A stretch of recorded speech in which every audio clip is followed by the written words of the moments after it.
दोस्तों हम लोग क्या करते हैं, निफ्टी में कॉल सेट का पोजीशन बना लेते हैं। तो निफ्टी मैंने यहाँ पर कॉल बाय कर लिया है, कोई दिक्कत नहीं कि मैंने यहीं आसपास बाय किया है। काफ़ी शानदार बाइंग हुआ है, स्टॉप लॉस भी ठीक ठाक आने वाला है क्योंकि इसमें थोड़ा बड़ा स्टॉप लॉस हमको लेना ही पड़ेगा। अगर हम बड़ा स्टॉप लॉस नहीं लेंगे तो फिर हमको टारगेट क्या, हमको डायरेक्टली एसएल मिल जाएगा। ये देखो, जैसे ही मैंने एक एंट्री क्या बनाया, अपना लॉस देखो, एक ही कैंडल में इतना बड़ा लॉस कर दिया। तो ये चीज़ें हमको देखनी पड़ती है क्योंकि देखो, रिजेक्शन आने का सिंपल रीजन था, ऊपर एक रेजिस्टेंस था, इसका ब्रेकआउट दिया, यानी यहीं से रिजेक्शन दे रहा है। अगर कंटिन्यूशन में रिजेक्शन देता है यहाँ तक भी ना, फिर मैं निकल जाऊँगा, फिर मैं गलत हो चुका हूँ, ठीक है। तो लेकिन ये ट्रेड मैंने कुछ जल्दीबाजी में ही बना दिया, ऐसा कुछ सीन हो रहा है मुझे लग रहा है। बाकी देखते गई, अगर यहाँ से वापस बाइंग आती है तो एक शानदार बाइंग ब्रेकआउट तक मिल सकता है। बाकी जिस प्रकार से लॉस बढ़ा एक कैंडल में ना, उस प्रकार से थोड़ा सा दिक्कत लग रहा है मुझे, ठीक है। और मैं आपको बैंक निफ्टी दिखा, देखो बैंक निफ्टी ने क्या किया है, एक बड़ा रेड कैंडल बनाया और सेकेंड भी मतलब इन्वर्टेड हैमर बना रखा है। पर इन लेवल्स को अगर बैंक निफ्टी निकाले तो एक ब्रेकआउट तक यहाँ तक भी चला जाएगा ना, जैसे कि मेरे एनालिसिस है, क्योंकि ऊपर एक 58,000 का लेवल है जो कि मैग्नेटिक लेवल है, इसका ब्रेकआउट के लिए कोशिश करेगा। और निफ्टी भी कहीं ना कहीं इस कैंडल के बाद भी अपसाइड निकल जाता है तो ठीक हो सकता है अपना कुछ, ठीक है। बाकी चलो, अभी थोड़ा लॉस कम हुआ है। अब मैं सेंसेक्स दिखाता हूँ भाई, सेंसेक्स के पास भी ऑप्शन है। इसका दूर था इसका लेवल, तो मैं यहाँ पास क्या करता हूँ ना, सेंसेक्स में क्या है, यहाँ पर क्लोजिंग प्राइस था। हमको तीनों इंडेक्स को ना एक साथ मिला के देखना होता है गाइस, तभी हम कुछ डिसीजन ले पाते हैं।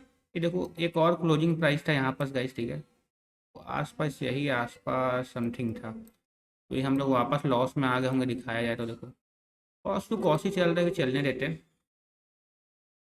लॉजिक में आपको बहुत ही प्यारा एक्सप्लेन करूंगा, आपको मज़ा आ जाएगा। देखो, ये देखो, सेंसेक्स के पास भी क्या ऑप्शन से, देखो सेंसेक्स ने भी यहाँ पर गैप अप तो दिया, पहले लो ब्रेक डाउन किया, फिर बाइंग किया, यहाँ पर बायर्स आया, अब उनको निकाल रहा है सेंसेक्स, ठीक है, अच्छी बात है, ये अपना काम कर रहा है। और देखो, जिस प्रकार से इसने ब्रेकआउट देकर रिजेक्शन दिया है, तो एक और ब्रेकआउट तो मिलना चाहिए। क्यों मिलना चाहिए? ऊपर देखो, इसके ऊपर भी एक मैग्नेटिक लेवल है जिसे हम साइकोलॉजिकल लेवल कहते हैं।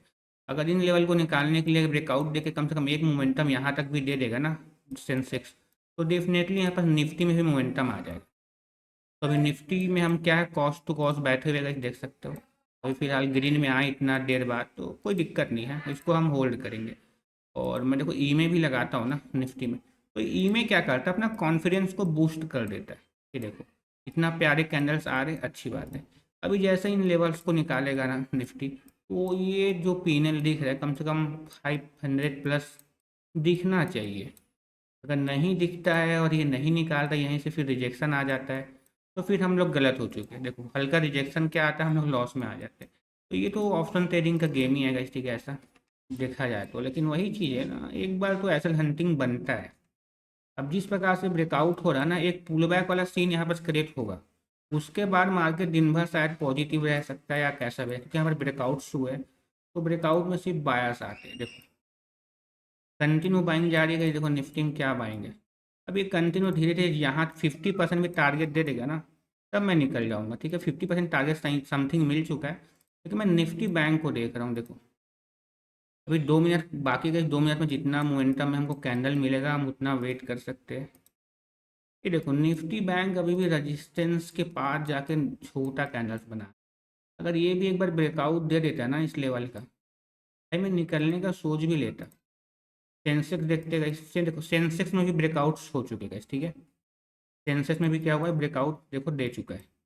तो अभी थोड़ी जो चीज़ें रिस्की हो जाती है। देखो, हम ठीक ठाक, हमको देखो, हमको 1K+ यहाँ पर दिखा दिया था इस कैंडल ने यार, पूरा प्रॉफिट कम कर दिया। कोई दिक्कत नहीं, एक बार और दिखाएगा मोमेंटम, हम उसमें निकल जाएंगे।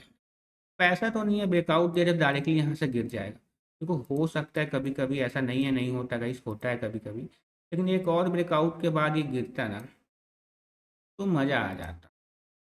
तो अभी वेट करते हैं, 1K+ दिख रहा है। देखो, निफ्टी बैंक में सेलिंग आना स्टार्ट हो चुका है यार। तो सबसे बड़ा गद्दार कौन? Nifty bank. चलो, 1K+ दिखा रहा है, मैं यहाँ पर बुक कर लेता हूँ, इसी का जो भी मिलेगा हम एक्सेप्ट कर लेते हैं। तो चलिए गाइस, हमको तो टारगेट देखो बहुत बड़ा रखा था, अभी भी चांस है निफ्टी यहाँ से टारगेट हमको बड़ा ही देगा, लेकिन चीज़ें क्या है, रिस्की हो चुकी है। क्यों रिस्की हो चुकी है? बैंक निफ्टी ने भी देखो इन लेवल्स का ब्रेकआउट करके अपने मैग्नेटिक लेवल पे काम कर रहा है। हायर चांस कि ये भी ब्रेकआउट्स देगा, लेकिन देखो निफ्टी में जब ब्रेकआउट हो जाता है ना, और यहाँ पर देखो सेंसेक्स में भी ब्रेकआउट्स हो चुके हैं, तो ये भी इस लेवल के नीचे है, तब तक एक ब्रेकआउट यहाँ पर भी मिल सकता है। लेकिन देखो वही चीज़ें हैं, ब्रेकआउट होने के बाद में पोजीशन में रुकना मुझे अच्छा नहीं लगता है। तो मेरे को जो प्रॉफिट यहाँ दिखना चाहिए यहाँ पर फिर मिल गया एक लॉट के अकॉर्डिंग, मैंने यहाँ पर बुक किया और ठीक ठाक मैंने प्रॉफिट बुक किया। मैं आपको एक्सप्लेन करता हूँ, दिखाता हूँ। ये देखो काफ़ी शानदार प्रॉफिट था, देखा।